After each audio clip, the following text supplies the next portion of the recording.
Nous sommes donc de retour aujourd'hui à la médiathèque de Florensac pour le vernissage de l'exposition de Smenia, j'ai bien prononcé. Très bien. Qui est une artiste plasticienne et qui nous permet, au travers de cette expo, de revisiter un petit peu cette salle de la médiathèque.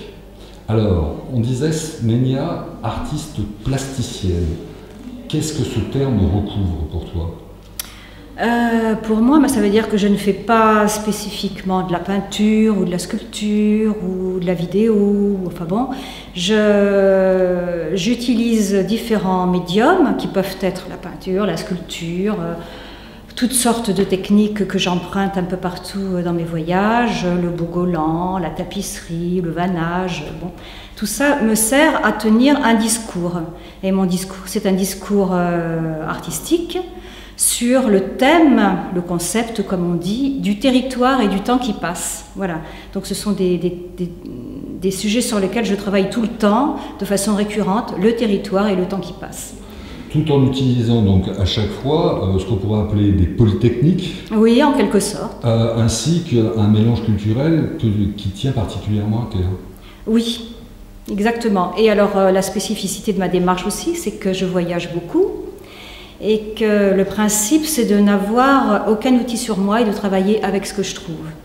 Donc, même en plein désert, il faut que je fasse quelque chose. Voilà, je m'impose cette règle-là. C'est ce que tu as fait ici à la médiathèque, en utilisant pratiquement beaucoup de choses qui étaient déjà présentes dans cette médiathèque. Non, là c'est un peu particulier parce que je ne pouvais pas rester. Bon, idéalement, je serais bien venue ici pendant 2 mois, j'aurais récupéré des tas de choses et j'aurais travaillé avec.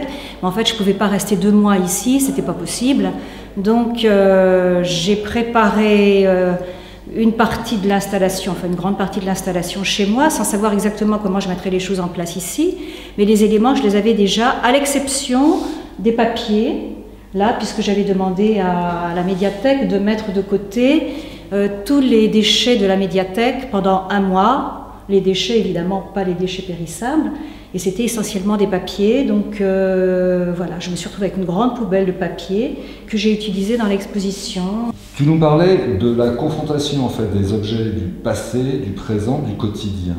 Cela se retrouve un petit peu dans ce que tu as fait là, avec cet amas à la fois de papier que tu as récupéré à la médiathèque, ainsi que tu nous l'expliquais, mais également en y plaçant cet amas de matériaux plastiques mélangés avec de la terre, du végétal. Que dire, oui, c'est effectivement cette confrontation. Donc ce morceau de plastique recouvrait une motte de terre chez un ami. Et puis avec le temps, il s'est imprégné de la terre, des racines, des insectes. Et quand cet ami a voulu jeter son tas de plastique, je lui ai dit non, ne jette pas ça, c'est trop beau, je vais le mettre dans mon exposition. Et c'est vrai que je trouve qu'on sent vraiment le temps qui est passé sur ce plastique.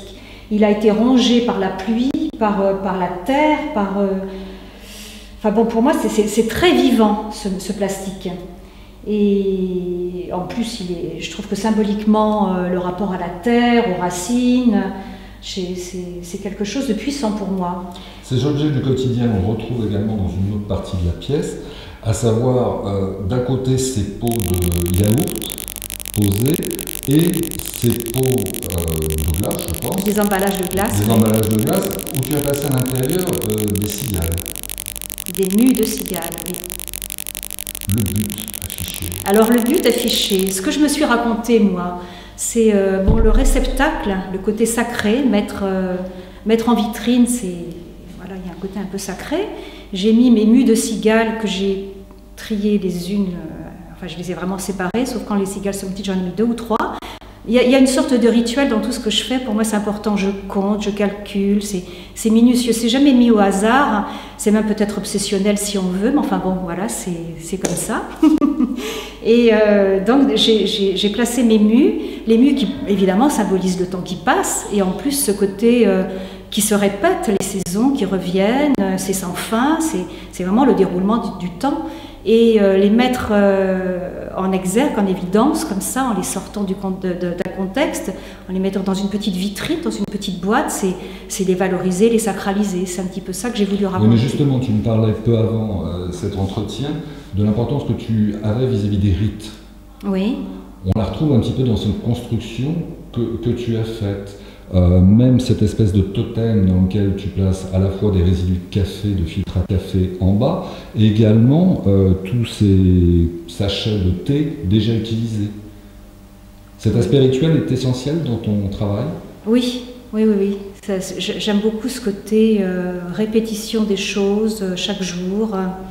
Et pour moi, oui, c'est de l'ordre du rituel. Et puis c'est une façon de s'inscrire dans le temps, individuellement ou socialement, parce que je m'intéresse beaucoup aussi aux rites et aux rituels d'ailleurs, des apostrophes ailleurs, enfin d'autres pays, je veux dire. Et quand je voyage, je suis très attentive à la façon dont les gens vivent justement ces rituels du quotidien qui sont peut-être ordinaires pour eux, mais avec mon œil d'étrangère, ça me paraît quelque chose de très différent et d'intéressant. Du coup, c'est ça qui me permet de prendre aussi une distance par rapport à mes rituels à moi, à nos rituels à nous, et de les regarder d'un autre œil et de m'apercevoir que c'est intéressant, ces petits gestes du quotidien. Ce qui est intéressant justement dans ta démarche, c'est que peu de gens le savent, mais tu es une artiste qui expose beaucoup à l'étranger. Est-ce que tes créations peuvent être transposables dans d'autres pays, dans d'autres cultures, ou est-ce qu'à chaque fois, tu t'obliges à adapter ton travail par rapport à la culture de l'endroit dans lequel tu te trouves? Ah non, non, pas du tout, j'adapte rien, non, non, non, je suis moi, non, non, non, non, j'adapte rien du tout. Et est-ce que la perception, justement, selon les cultures différentes, est également différente, et les appréciations par rapport à ton travail, par rapport au concept que tu essaies de développer? Je pense qu'effectivement, oui, les réceptions ne sont pas toujours les mêmes. En Afrique, par exemple, où je vais souvent, il y a quelque chose qui leur paraît évident. Le côté animiste des choses. Le côté, oui, animiste des choses, exactement. Et puis le côté rituel, parce que c'est vrai, ils sont très très portés sur le rituel, beaucoup plus que nous. Enfin, nous on l'est aussi, mais de façon inconsciente, alors que eux, c'est conscient. Et je raconte plein d'histoires sur les objets qui les étonnent pas du tout. Un objet vivant, ça les surprend pas.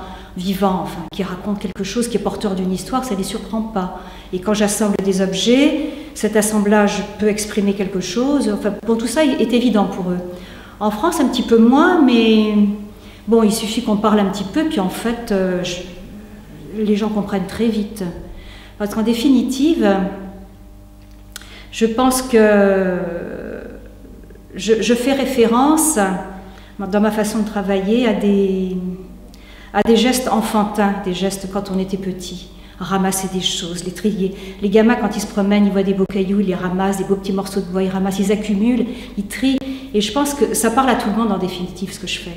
Sménia, ce qui impressionne lorsqu'on pénètre dans cette pièce de la médiathèque confectionnée par tes soins, c'est cet enchevêtrement de cadres vides accrochés au mur.